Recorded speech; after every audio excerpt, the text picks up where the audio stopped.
عمومی طور پہ جب ولی کا ذکر آئے تو اس کے ساتھ کرامت کا تصور ساتھ جڑا ہوا ہوتا ہے، لیکن یہ بات ذہن میں رکھیں کہ یہ ولی کو اللہ کی طرف سے دیا گیا اعزاز تو ہے، لیکن یہ ولی کی علامات سے نہیں ہے۔ یعنی ولی کے لیے جو شرطیں ہیں، جو نصاب ہے، وہ ایمان اور تقوی ہے۔ اگر کسی کے اندر یہ دو خوبیاں پائی جائیں اور وہ کمال درجے کی موجود ہوں، لیکن کرامت آپ تک نہ پہنچے یا ظہوری نہ ہو ساری زندگی، تو اس کے ولی ہونے میں شک نہیں ہے۔ اور ایک شخص کے اندر آپ کرامت دیکھیں لیکن یہ دو خوبیاں نہ پائی جائیں تو اس کو ہم کرامت ہی قرار نہیں دے سکتے، وہ استدراج ہوگا۔ ہر وہ خرق عادت امر جو بغیر کسی شخص سے ظاہر ہو اور ہو خرق عادت، ما فوق الفطرت چیز ہو، تو اس کو قدرت الہیہ کہیں گے۔ اور اگر وہ نبی کے ہاتھوں سے اعلان نبوت سے پہلے صادر ہو جائے تو اسے ارہاس کہا جاتا ہے، اعلان نبوت کے بعد ظاہر ہو تو اسے معجزہ کہا جاتا ہے، اور وہی چیز کسی ولی کے ہاتھ سے ظاہر ہو تو اسے کرامت کہا جاتا ہے، اور اگر کسی عام بندہ مومن کے ہاتھوں سے ظہور پذیر ہو تو اسے معونت کہا جاتا ہے، اور اگر وہی کام کسی کافر سے یا کسی فاسق و فاجر کے ہاتھوں سے ظاہر ہو تو اسے استدراج کہا جاتا ہے، جس طرح دجال کے ہاتھوں سے قرب قیامت میں ہوگا کہ وہ مارے گا بھی اور زندہ بھی کرے گا۔ اب استدراج میں اور کرامت میں فرق کرنا یہ عام آدمی کے بس کا روگ ہی نہیں ہے، وہ کیسے کرے گا؟ تو اس کے لیے سادہ کلیہ یہ ہے کہ ایمان اور تقوی کی شرط کے ساتھ اس چیز کو کرامت کہا جائے گا، اور اگر یہ دونوں شرطیں نہیں پائی جا رہی تو وہ پھر استدراج ہوگا۔ تو اس لیے ولی کو پہچاننے کے لیے کرامت معیار ہی نہیں ہوا، کرامت نصاب ہی نہیں ہوا، ولی کو پہچاننے کے لیے ایمان اور تقوی ہوا۔ اگر کرامت کو معیار بنا لیں گے تو پھر استدراج والے کو بھی ولی ماننا پڑے گا۔ اور یہی وجہ ہے کہ بہت سارے لوگوں نے ایسے لوگوں کے اوپر جو کسی بڑے بزرگ کی گدی پہ بیٹھ گیا، یا وہ چار لوگوں نے اس کو مان لیا یا اس کے شعبدے چل گئے اور شریعت کا واضح تارک ہے، اور لوگ اس کو اللہ کا ولی مان رہے ہوتے ہیں، اس لیے کہ ان کے ہاں معیار وہ نہیں ہے جو قرآن نے دیا ہے۔ قرآن نے دیا الذین آمنوا وکانوا یتقون، اور کرامت معیار نہیں ہے، وہ ایک ثمرہ ہے۔ اس ثمرے کو پہچانا جائے گا اس اصل نصاب کے بعد۔ اس کو صرف ایک مثال سے سمجھاتا ہوں۔ حضرت داتا گنج بخش علی حجویری علیہ الرحمہ نے کشف المعجوب میں یہ واقعہ لکھا ہے۔ کہتے ہیں کہ شیخ علی الخواص ایک بہت بڑے بزرگ تھے، وہ سفر پہ جا رہے تھے اور صاحب حال تھے، با کمال تھے، واقعتاً اللہ کے ولی تھے۔ ایک شخص آیا اور ہانپتا کامتا ان کے پاس آ کے رکا، کہا آپ شیخ علی الخواص ہیں؟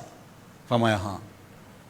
تو کہا کہ میں لمبا سفر کر کے آیا ہوں اور آپ کی صحبت میں کچھ دن گزارنا چاہتا ہوں، تو آپ مجھے اپنی صحبت کے شرف سے محروم نہ رکھیے۔ تو حضرت شیخ علی الخواص نے مراقبہ کیا اور اسے کہا کہ مجھے تیرے بدن سے کفر کی بو آ رہی ہے۔ اللہ والوں کو اللہ نے بصیرت کا نور دیا ہوتا ہے۔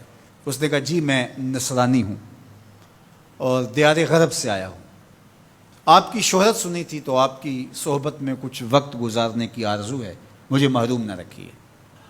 شیخ کہتے ہیں میں نے ٹالنا چاہا، میں نے کہا کہ میری صحبت میں رہنا بڑا مشکل ہوگا، تکلیفیں سہنا پڑیں گی۔ اس نے کہا جی میں گوارا کروں گا۔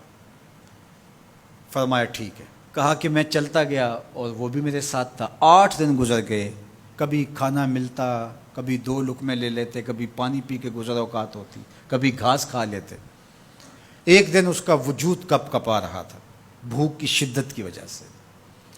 اس نے مجھے کہا شیخ آپ اللہ کے بندے ہیں، میں نے عہد تو کیا تھا کہ کوئی آپ سے مطالبہ نہ کر پاؤں، لیکن اب میری سخت جواب دے گئی، تو آپ اللہ کے مقرب ہیں، تو اللہ کے اس قرب کی وجہ سے اس سے دعا کیجئے تو وہ میرے اور آپ کے کھانے کا انتظام کر دے۔ کہتے ہیں کہ میں اس کی حالت کو دیکھ کر کے سجدہ ریز ہو گیا اور اللہ کی بارگاہ میں نے یہ دعا کی مالک اس کافر کے سامنے رسوا نہ کرنا۔ کہا جب میں نے سر اٹھایا تو آسمان سے ایک طبق اترا جس کے اوپر 2 پیالے شربت کے تھے اور 2 روٹیاں تھیں، تو میں نے ایک پیالہ اور ایک روٹی اس کو دے دی اور ایک خود لے لی اور پھر سفر شروع ہو گیا۔ 8 دن پھر گزر گئے، پھر ایک دن وہی حالت کہ اس کا بدن کپ کپانے لگا۔ تو میرے دل میں آیا کہ روز روز حالت ایک جیسی نہیں ہوتی، تو اس دن تو لاج رہ گئی تھی، تو کہیں آج یہ پھر نہ بول پڑے، تو قبل اس سے کہ یہ بولے میں نے بول کر کے کہا کہ تو بھی عیسائیوں کا بہت بڑا پیر پادری ہے، تو آج تیری باری۔ تو کہتے ہیں جب میں نے اس کو کہا تو اس نے بھی سجدے میں سر رکھ دیا، اور میں دل ہی دل میں سوچا کہ اس کا سجدہ ریز ہونا کیا معنی رکھتا ہے جب ایمان ہی نہیں ہے۔ تھوڑی دیر کے بعد جب اس نے سر اٹھایا تو آسمان سے بھی طبق اترا، جس پر 4 پیالے شربت کے اور 4 روٹیاں تھیں۔ اس نے 2 روٹیاں اور 2 پیالے میری طرف بڑھائے، اور 2 پیالے اور 2 روٹیاں اپنی طرف کر لی، اور کہا کہ کل یا شیخ کھائیے۔ میں نے کہا میں نہیں کھاؤں گا، اس لیے کہ کرامت ہو نہیں سکتی، اور استدراج کا کھانا جو ہے وہ میں کھا نہیں سکتا، چونکہ تم کافر ہو تو میں استدراج کا کھانا کھاؤں تو یہ نہیں ہو سکتا۔ تو اس نے کہا کل یا شیخ، شیخ کھائیے اور میری طرف سے 2 مبارکیں وصول کیجیے۔ میں حیران ہوا، میں نے کہا کیا مبارکیں؟ اس نے کہا میں نے سجدے میں سر رکھا اور اللہ کی بارگاہ میں عرض کی، اے اللہ اگر اسلام سچا دین ہے تو 2 پیالے اور 2 روٹیاں عطا کر دے، اور اگر علی الخواص واقعی تیرا ولی ہے تو 2 پیالے اور 2 روٹیاں اس کے صدقے سے دے دے۔ تو ایک تو آپ کو آپ کی ولایت کی مبارک ہو، اور دوسرا ہاتھ بڑھائیے اور مجھے اسلام میں داخل کیجیے، اسلام سچا دین۔ تو شیخ علی الخواص کے اس واقعہ کو ذکر کرنے کے بعد داتا گنج بخش علی حجویری فرماتے ہیں کہ علی الخواص جیسا شخص بھی یہاں پریشان ہو جائے کہ خدایا یہ استدراج ہے یا کرامت، تو کہا پھر عام آدمی کیسے فیصلہ کر سکتا ہے کہ یہ استدراج ہے یا کرامت؟